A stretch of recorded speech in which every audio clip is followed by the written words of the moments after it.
다 같이 기도하시겠습니다.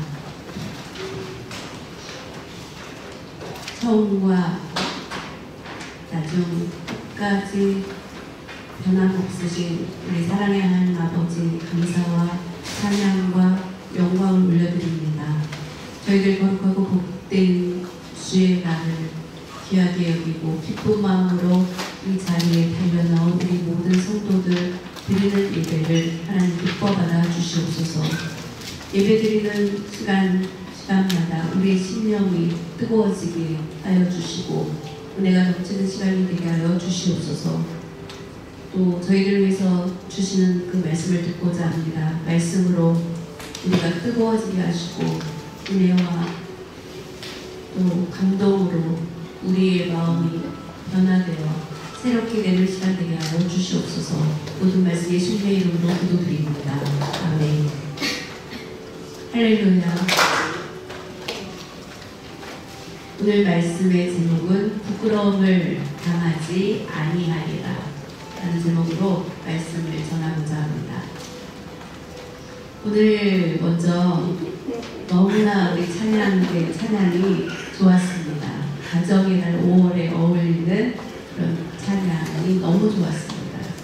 모두 다 아주 밝은 모습으로 웃으면서 기쁨이 넘치는 모습으로 이렇게 찬양을 하는 그 모습에 큰 은혜를 받았습니다.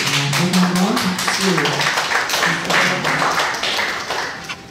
찬양대 대원들 오늘도 15명 있었습니다. 변함없이 정말로 다른 우리 노아인들이 모여서 예배드리는 것하고 비교할 수 없을 만큼 많은 찬양대가 서서 찬양을 드렸는데 아마 앞으로 20명까지 늘 거라고 생각이 듭니다.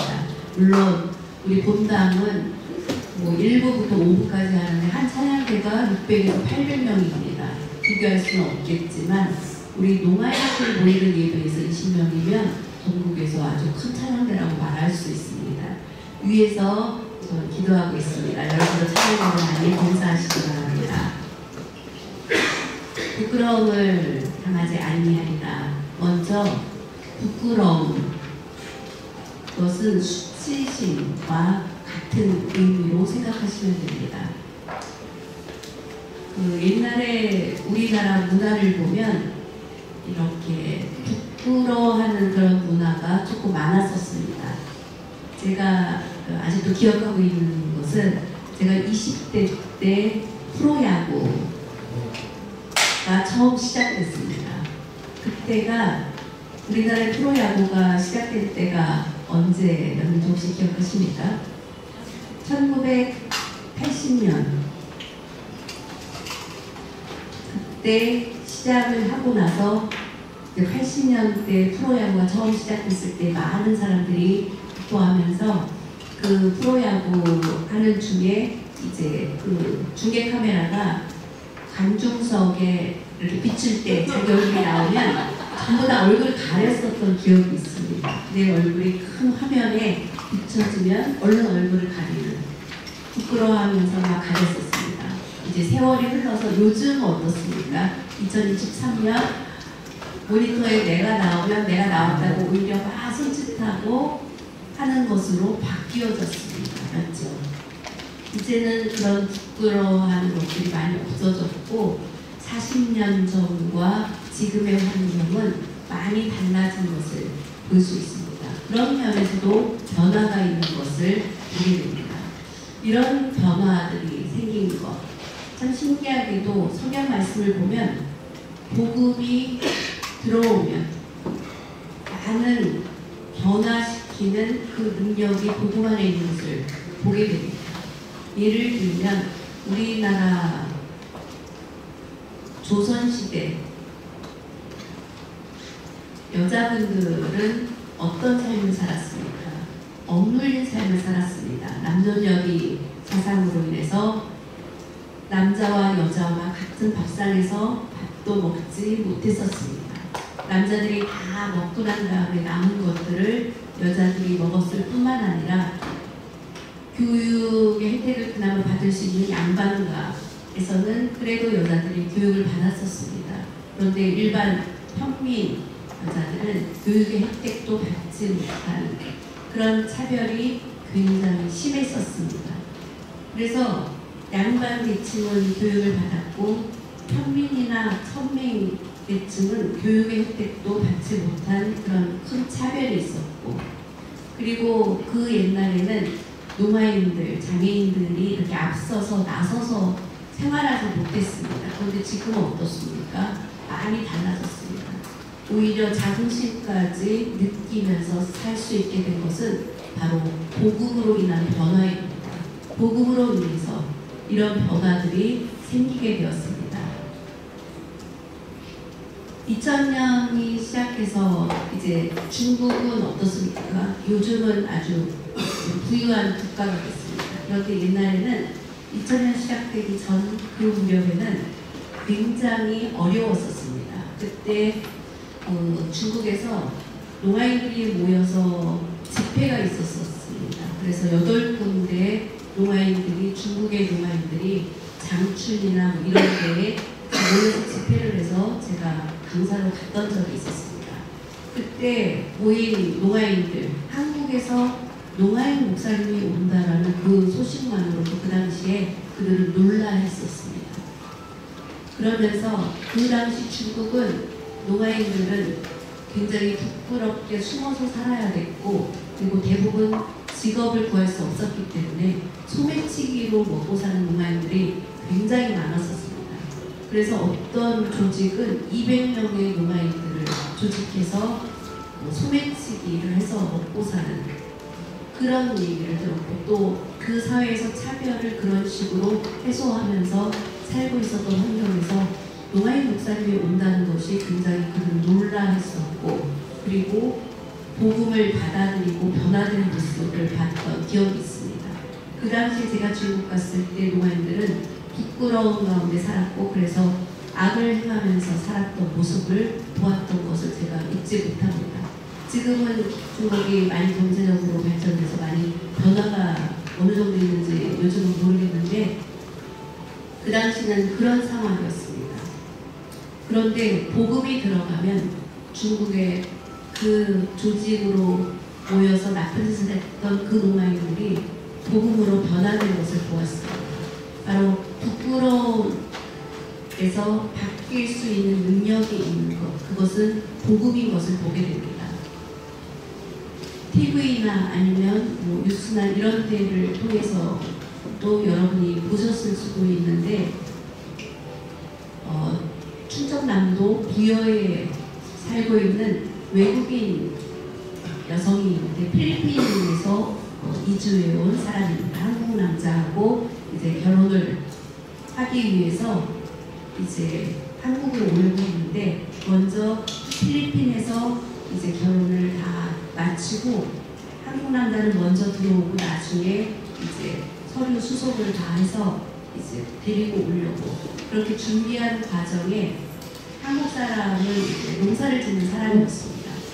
그래서 필리핀에서 여자를 데리고 오려고 준비하는 과정에 같이 이제 오토바이 타고 가다가 사고가 나게 되었습니다. 그래서 그 남자분이 사고로 하반신 마비를 당하게 되었습니다. 병원에 입원하게 되었습니다. 필리핀에 이제 한국 남자랑 결혼하기 위해서 준비했던 그 자매는 한국에 와서 보니까 그 남편의 그 사람이 병원에 입원해 있는 것을 보고 큰 충격을 받았습니다. 이제 한국으로 결혼해서 온다라는 깊은 생각을 가지고 꿈꿨었는데 와보니까 그 남자가 이제 사고로 하반신 마비를 당하게 된 것입니다. 앞으로 어떻게 살 것인지 염려가 된 그런 상황이었습니다. 그때 그 시어머니 될 사람은 내 아들을 보니까 어려울 것 같다. 필리핀으로 다시 돌아가라고 그렇게 권고했다고 합니다. 필리핀에서까지 한국으로 결혼을 해서 왔는데 이곳에 와서 또 고생을 하면 안 되니까 필리핀으로 가라고 그렇게 권고했다고 합니다. 그런데 그 필리핀 그 여자분은 평생 내가 이 사람을 옆에서 도와주고 해야 되는 것 감당할 수 있을까 하면서 아마 필리핀으로 돌아가야 되겠다. 많은 사람들이 상식적으로 그렇게 생각할 수 있겠지만 이 여자분은 내가 평생 돌보면서 살겠다고 그렇게 얘기를 하는 것 같습니다. 그러면서 이제 3년의 시간 동안 옆에서 남편을 간호하고 막 그렇게 하는데 마비됐던 다리가 서서히 회복되고 이제 농사를 지을 수 있을 정도까지 회복이 되었습니다. 말할 수 없이 기뻤습니다. 그리고 나서 그 시어머니가 안타깝게도 또 위암에 걸리게 되었습니다. 그래서 위를 절제하는 그런 수술을 하게 되었고, 그리고 또 대소변을 가릴 수 없는 그런 상황까지 다다르게 된 것입니다. 여러분 생각해 보십시오. 그런데 이 필리핀에서 온 이 사람은 시어머니의 대소변을 다 가려주고 늘 돌보면서 그 일을 잘 감당했다고 합니다. 그리고 주변에서 이제 보니까 시어머니에게 저렇게 효도하고 남편을 저렇게 돌보는 마을 사람들이 전부 다 감동을 했습니다. 만약에 우리나라 사람 같으면 어쩌면 그냥 떠났거나 도망갔을 텐데 외국에서 온 사람이 끝까지 시어머니도 저렇게 돌보는 모습에 감동을 받고 그 소문이 점점 퍼져나가기 시작했습니다. 충청남도에서도 도청에서 그 소식을 이제 접하게 되었고 이제 호부상을 주게 되었습니다. 외국인 그 결혼해서 온 그 사람 중에 최초로 그 상을 받는 사람이 되었다고 합니다. 그런 어려운 일을 당했지만 그 일을 끝까지 감당하고 남편을 끝까지 돕고 또 시어머니도 끝까지 최선을 다해서 돌보고 한 사람의 그 이야기입니다. 그런 어려운 상황을 부끄러워하지 않고 끝까지 그 일을 감당하는 것이 많은 사람에게 감동을 주게 됩니다. 우리가 예수님을 믿는 사람과 믿지 않는 사람과의 차이는 굉장히 큰 것을 볼 수 있습니다. 예수님을 영접하고 예수님을 믿는 사람은 부끄러움을 당할 만한 어떤 일을 당했을지라도 그 상황을 굳굳이 견뎌내며 결국은 떳떳하게 서간다는 것입니다. 예수님을 믿는 것 때문에 우리는 코로나가 터졌을 때 특별히 교회들이 많은 비난을 받았습니다. 교회에서 확진자가 나온다고 하면서 주일날 교회 갔다 왔냐고 물어보기까지 하고 사회생활이 어려웠던, 그래서 당당하게 내가 교회 다닙니다, 신앙생활합니다 라고 말하기 어려웠던 그런 3년의 시간을 또 보내기도 했었습니다. 그렇지만 예수님을 믿는 사람은 절대로 부끄러움을 끝까지 당하게 그대로 두시지 않는다는 말씀을 우리는 기억해야 됩니다. 우리를 누가 비난하거나 하는 사람이 혹시 있을지 모르지만 오히려 그런 사람이 나중에 부끄러움을 당하게 되는 것을 볼 수 있습니다. 우리가 잘 아는 것처럼 우리나라뿐만 아니라 전 세계의 역사를 보아도 마찬가지입니다.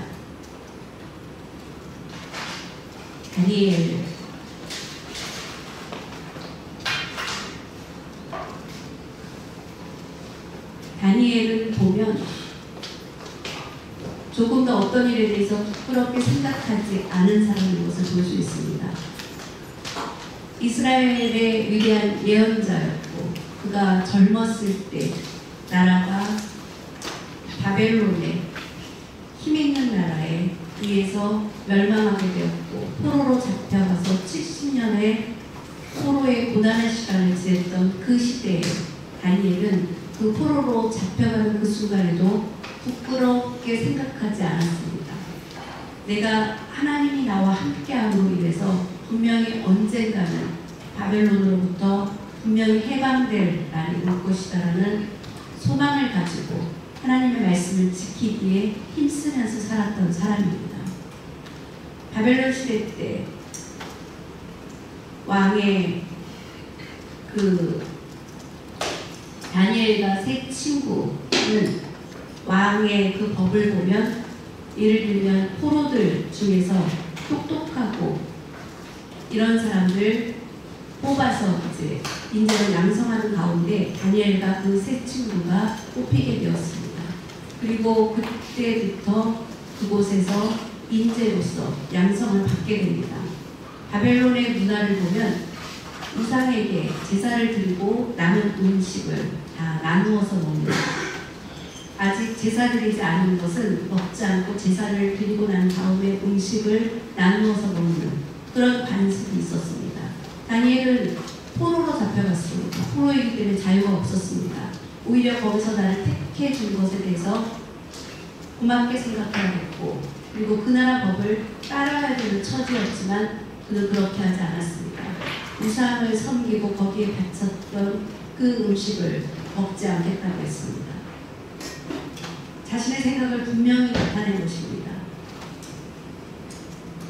왕의 요리를 맡고 시중 준 그 사람은 당황했습니다. 만약에 그 법을 지키지 않으면 내가 왕 앞에서 어떻게 쓸 것인가 염려했을 때 다니엘은 염려하지 말라고 했습니다.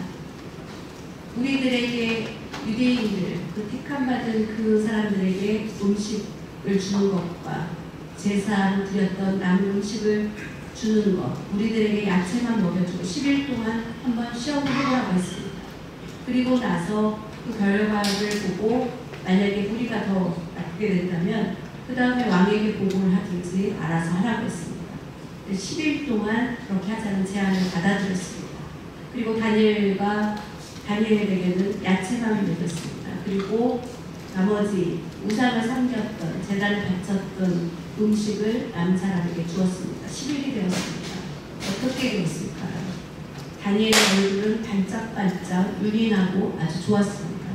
그 모습을 보고 놀라면서 그때 이후로 왕에게 그것을 보고하고 그대로 음식을 먹도록 한 것을 보게 됩니다. 그 모습을 보고 하나님께서 그를 기쁘게 여기시고 그를 축복하셔서 포로의 처지에 있었지만 그는 총리가 되었습니다. 그 당시에 총리라는 것은 굉장히 높은 자리에서 나라를 다스리는 것입니다. 나라가 3번이나 바뀌는 변화의 그런 상황에서도 다니엘은 계속해서 총리를 맡게 되는, 바로 조금도 부끄럽게 여기지 않은 그의 당당한 태도, 그것이 놀라운 것입니다. 사랑하는 여러분, 우리는 예수님을 믿는 사람으로 부끄러운 일들을 당할 만한 어려운 일을 겪을 때도 있지만 그것이 끝까지 가지는 않는다는 것입니다. 결국은 그 부끄러움을 면피해 주시는 분이 하나님이시라는 것을 꼭 믿으시기 바랍니다. 부끄러움이라는 것은 사도 바울은 말하기를 부끄러움은 예수님을 믿는 것을 거부하는 사람, 그것이 바로 결국은 부끄러움을 당하게 되고 예수님을 믿는 자는 부끄러움을 당하지 않으리라고 바울은 그렇게 말하고 있습니다. 로마서 말씀을 보면 분명한 그 심판의 기준, 예수님이 다시 재림하실 때 예수님이 재림하시는 목적은 무엇입니까? 예수님을 믿는 사람에게는 상을 주고 믿는 것을 거부하고 예수님을 믿지 않는 사람에게는 심판이 이르게 되는 것입니다. 바로 구원함과 구원함을 얻지 못하는 것이 정해지는 심판이 있다는 것입니다. 사랑하는 여러분, 예수님을 믿고 구원함을 얻은 자는 복된 자인 것입니다. 그 은혜를 받은 것을 꼭 믿고 나아가시기 바랍니다. 믿지 않는 사람은 평생 결국은 마지막에 심판이 있다는 것입니다. 그래서 끝까지 믿음을 지키고 구원함에 이르는 여러분이 되시기 바랍니다. 왜 그렇습니까? 우리는 죄로 인해서 이 땅에 죄를 범하지 않은 사람은 한 사람도 없다고 했습니다. 목사인 저도 죄인입니다. 죄인이기 때문에, 그리고 사람이기 때문에 쉽게 죄를 범할 수 있는 사람입니다. 그러면 교황은 죄인이 아닙니까? 교황도 마찬가지로 우리가 똑같은 죄인입니다. 죄를 범함으로 죄인된 우리 인간은 하나님 앞에 고개를 들 수 없는 그런 존재인 것입니다. 정말로 예수님께서 이 땅에 재림하시게 되면 그 부분이 분명하게 될 것입니다. 죄를 범하는 순간 부끄러움을 느끼게 되는 것입니다. 그래서 성경 말씀을 보면 요한계시록 1장 7절 말씀 한번 다 같이 보겠습니다. 요한계시록 1장 7절 말씀입니다.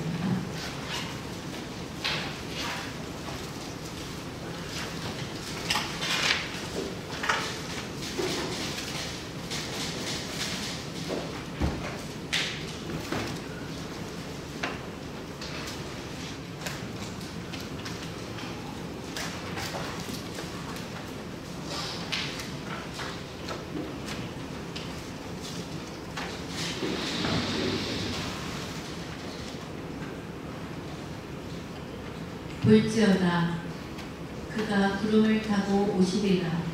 각 사람의 눈이 그를 보겠고 그를 찌른 자들도 볼 것이요 땅에 있는 모든 족속이 그로 말미암아 애곡하리니 그러하리라.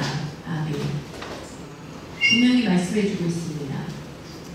예수님은 이 땅에 초림하셨습니다. 바로 우리를 주 예수 구원하시기 위해서 십자가에 달려서 죽으시고 우리의 죄를 다 십자가에 달리심으로 우리의 죄도 함께 죽게 되었습니다. 예수님이 죽고 사흘 만에 다시 부활하셨습니다. 예수님이 부활하신 것을 예수님의 제자들도 다 보았고 함께 생활하시다가 하나님 나라로 승천하셨습니다. 예수님의 제자들과 예수님을 따르던 자들 500명의 우리 성도들이 예수님이 하늘로 승천하시는 모습을 바로 눈으로 보았습니다.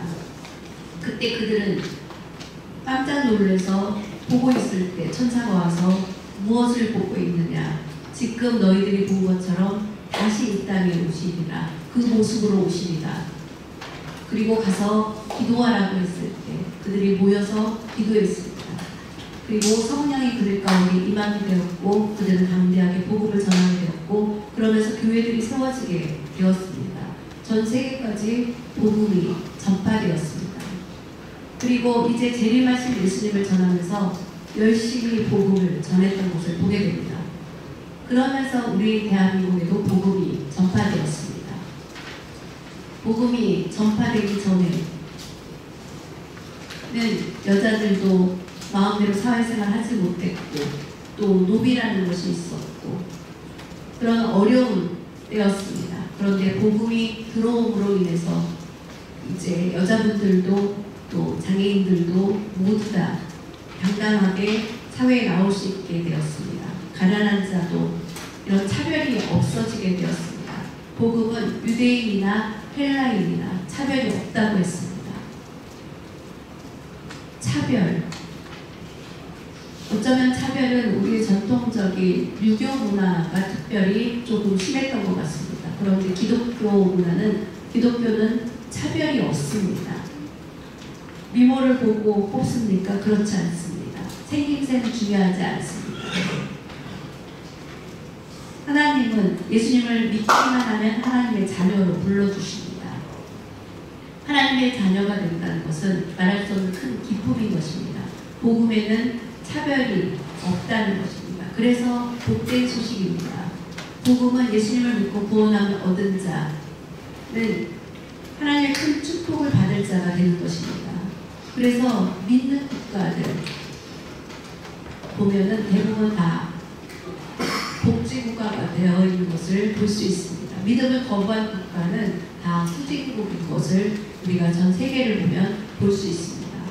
후진국이 되고 가난한 나라가 되면 어떻습니까? 심한 곳은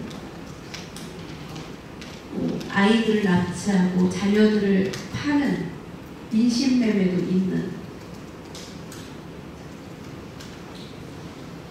그런 비참한 국가가 되는 것입니다. 기독교 국가는 어떻습니까? 모두 다 안정되고 그리고 잘 사는 국가가 되어 있는 것을 볼 수 있습니다. 예수님을 믿는 것이 큰 축복인 것을 볼 수 있는 것입니다. 우리는 예수님을 믿게 된 것 가장 잘하는 일이다. 가장 최고의 선물이다 고백할 수 있는 모두가 되시기 바랍니다. 천지만물을 창조하신 전능하신 하나님, 그 하나님과 같으신 그 예수님이 이 땅에 오신 것입니다. 로마의 압제 시대 때 그 당시는 어땠습니까? 예수님을 믿기만 하면 죽였습니다. 순교를 당해야 됐습니다. 예수님이 승천하시고 그들이 복음을 전했을 때는 예수님을 믿는다는 것 하나로 말할 수 없는 핍박이 있었고 죽음을 당해야 됐습니다.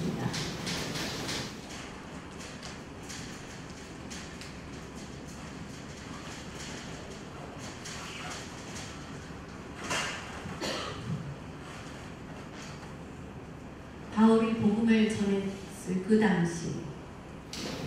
그 당시는 예수님을 믿고 구원함을 얻은 자들에 대한 박해를 받는 그런 길고 긴 시간이었습니다. 로마가 점령해서 다스렸을 때는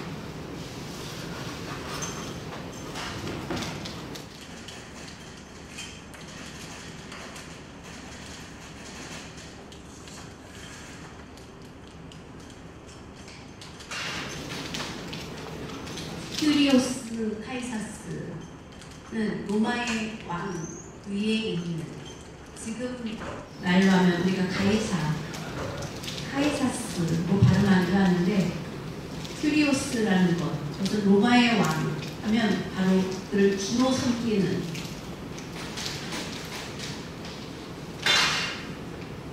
그런 시대였습니다. 그래서 그 로마의 황제를 주로 인정하며 믿으면 목숨을 구해주시겠다. 큐리오스, 바로 황제가 준다라고 그렇게 생각했던 시대입니다. 그래서 그 당시 예수님을 믿는 그런 사람들은 그 황제를 숭배하지 않는다는 그 이유 하나로 마음대로 처형을 했습니다.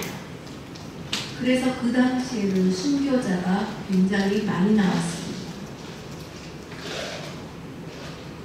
돈이 많은 사람들,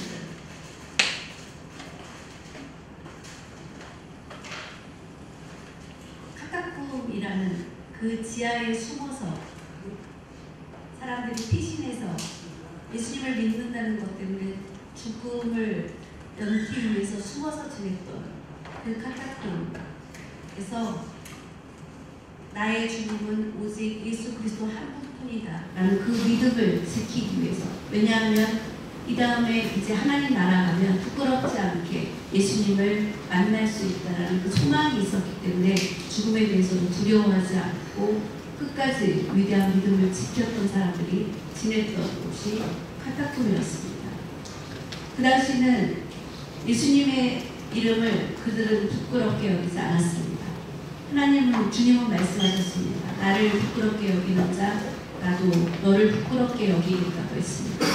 우리는 주님을 믿는 것을 늘 자랑으로 삼고 살아가는 우리 모두가 되시기 바랍니다.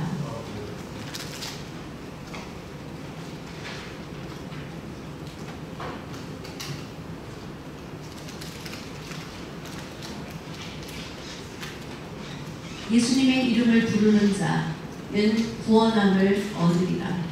놀라운 일을 경험하게 됩니다. 예수님의 이름을 부르는 자가 바로 구원함을 얻게 되는 것입니다. 예수님의 이름을 부르는 자라는 것은 무엇입니까? 예수님을 나의 구주로 인정하는 것입니다. 예수님을 나의 구주로 이제 은혜를 받고 그의 이름을 부르는 자는 구주로 인정한다는 의미입니다. 이스라엘을 보면 예수님을 아직도 부인합니다.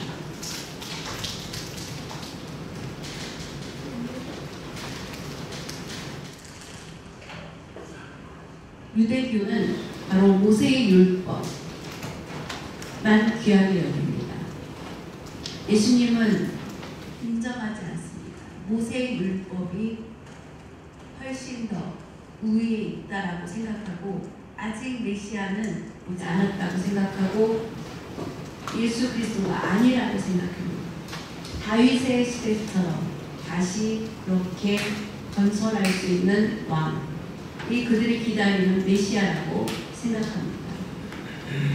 그래서 그 당시 가장 비참한 처형의 의미, 십자가에 왜 예수님이 달리는가? 그래서 예수님을 인정하지 않습니다. 그런데 지금 놀라운 것은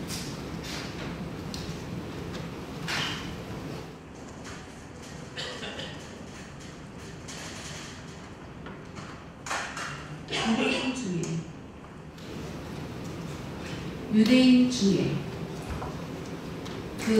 중에 예수님을 믿고 구원함을 얻은 자들의 숫자, 그들을 부를 때 메시아 늑주라고 부르는데 그들의 숫자가 점점 늘어나고 있다고 합니다.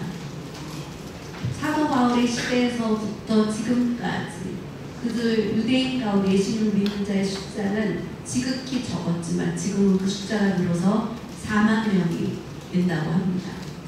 그래서 4만 명이 된 것을 정통 유대인들은 기뻐하지 않습니다. 같은 유대인이면서도 예수님을 믿고 구원함을 얻은 자들은 예수님이 참 구주시다라고 열심히, 그래서 지금도 복음을 전하고 있다라고 합니다. 이것을 보면 유대 민족을 위해서 그 예수님을 부인하는 그 정통 유대인들도 예수님을 인정하고 예수님을 믿는 그 이스라엘이 되게 해달라고 저는 언제부턴가 기도하고 있는데 아마 그런 일들이 일어날 것입니다. 지금 예수님의 이름을 부르는 자들이 유대인 중에 점점 늘어나고 있다라고 합니다. 그런데 그들에게 복음이 분명히 전파될 거라고 믿습니다.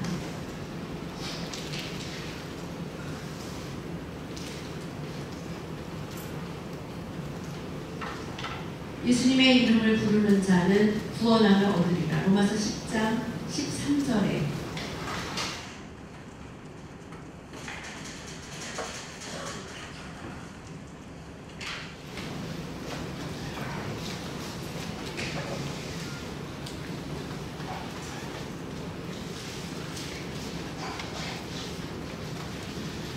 누구든지 주의 이름을 부르는 자는 구원을 받으리라. 아멘. 구원을 얻을 수 있는 길은 오직 예수 그리스도 한 분입니다. 세상의 권력으로 구원받을 수 없습니다. 어떤 다른 종교로 사람들이 말하는 요즘 힌두교나 불교 이 모든 종교로는 구원함을 얻을 수 없습니다. 바로 예수 그리스도 이름 한 분만 그 이름을 부르는 자는 구원을 얻을 수 있다고 했습니다. 주여 제가 예수님을 믿습니다 라고 인정하면 바로 구원함을 얻게 되는 은혜를 받게 되는 것입니다. 예수님의 이름을 인정하고 믿고 구원함을 얻는 사람은 그 다음에 어떤 특권이 있습니까? 기도할 수 있는 특권이 있습니다. 롱아인 여러분도 롱아인이지만 하나님 앞에 기도할 때 그런 기도의 능력에 특권, 응답을 받을 수 있게 되는 것입니다. 우리가 다 같이 힘을 합쳐서 기도할 때 병든 자가 나을 수 있고 바로 주님의 능력을 믿고 기도할 때 가능한 것 놀랍지 않습니까? 우리 명석교회 농아부는 참 복 있는 부서입니다. 그렇죠. 감사할 일이 너무나 많은 부서입니다. 예수님의 이름으로 우리가 기도하면서 또 아픈 사람들이 낫게 되는 일도 있었고 요한복음 14장 한번 다 같이 보겠습니다. 요한복음 14장 13절 14절 말씀입니다.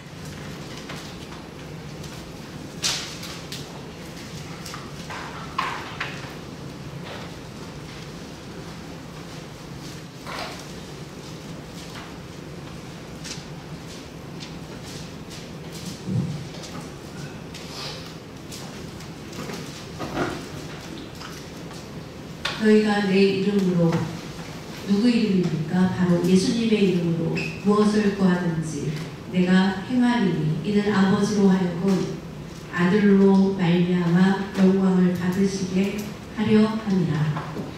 내 이름으로 무엇이든지 내게 구하면 내가 행하리라. 아멘. 이 말씀을 우리는 믿어야 됩니다. 여러 사업이 어려움이 있으니까 믿음으로 예수님께 구하면 됩니다. 그러면 그 믿음대로 이루어지게 주님이 행하신다고 했습니다. 각양 여러 가지 어려운 질병이라든가 문제가 있습니까? 예수님의 이름으로 구하라고 말씀하십니다. 그러면 놀라운 기적을 베풀어 주십니다. 병원에서 아직까지도 어려운 질병이 무엇입니까? 암은 고치기 어려운 그런 질병에 속해 있습니다. 그런데 그런 질병, 병원에서 치료할 수 없는 최고의 의사도 감당하지 못하는 부분이 있지만 대부분의 의사들, 믿음의 의사들은 수술할 때 하나님의 은혜를 구하면서 수술한다고 합니다. 하나님의 은혜, 사람의 힘으로는 할 수 없습니다. 하나님이 이 수술하는 손길 가운데 은혜를 달라고 기도하면서 그렇게 수술한다고 합니다. 사랑하는 여러분, 예수님을 믿고 구원함을 얻은 우리는 예수님의 이름으로 구하시기 바랍니다. 여러분이 놀라운 일을 경험하게 될 것입니다. 어려운 상황이 있어도, 어려운 문제를 만나도 믿음으로 기도하면 하나님의 도움의 길을 열어주시는 것을 우리는 살면서 수없이 경험하게 됩니다. 여러분도 아마 그런 경험이 있으실 것입니다. 어려운 문제 누구의 도움으로 해결할 수 없습니다. 그런데 기도하면 하나님이 도와주시고 하나님이 길을 열어주시는 것을 경험할 수 있습니다. 그리고 기도하면 어떻습니까?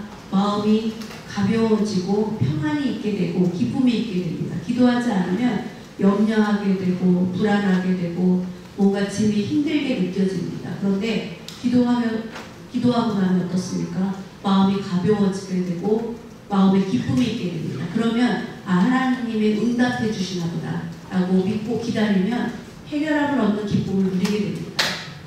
여러분, 어떻게, 이제 우리는 내가 그런 기쁨을 경험했습니다. 그러면 우리는 이제 어떻게 해야 됩니까? 그 경험이 없는 사람들에게 예수님의 이름을 전해야 됩니다. 오늘 말씀에서도 보면 예수님을 믿고 구원함을 얻게 되는 비결이 무엇입니까? 전하는 자의 발걸음이 있기 때문에 예수님을 알게 된다는 것입니다. 전하는 자의 발걸음이 없다면 예수님을 알릴 수가 없습니다. 그래서 전하는 자의 발걸음을 통하여서 전하여지게 되고, 그래서 사람들이 예수님을 알고 구원함을 얻게 되는 것입니다. 말씀을 정리하겠습니다. 독일의 신학자 마틴 부버,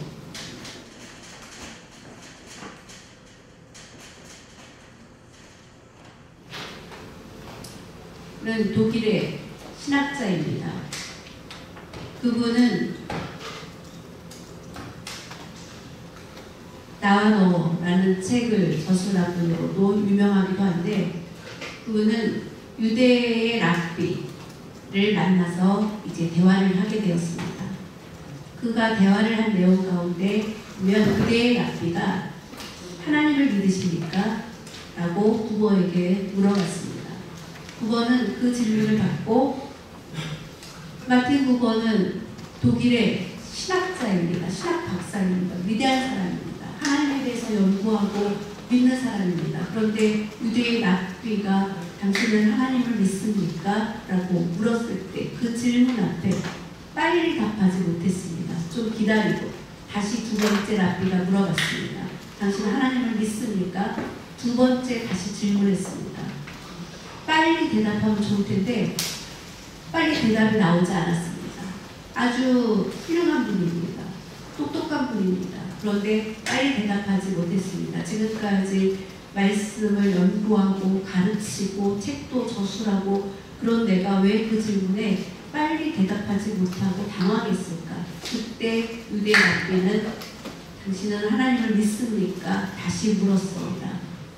그때 나는 물론 하나님을 믿습니다 라고 그때서야 답을 했습니다. 그리고 나서 집으로 가면서 생각하게 되었습니다. 왜 그 랍비가 두 번씩이나 물어봤을 때 빨리 라는 대답하지 못했을까? 그러면서 이제 고민하게 되었습니다.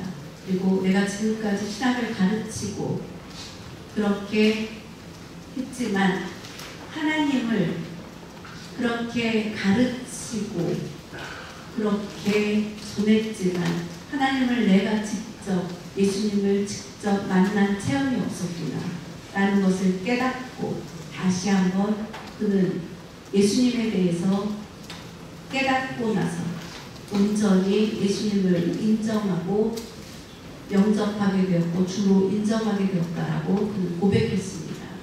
예수님은 누구십니까? 우리를 죄에서 구원해 주신 분입니다. 만왕의 왕이십니다. 예수님은 우리의 주님이십니다.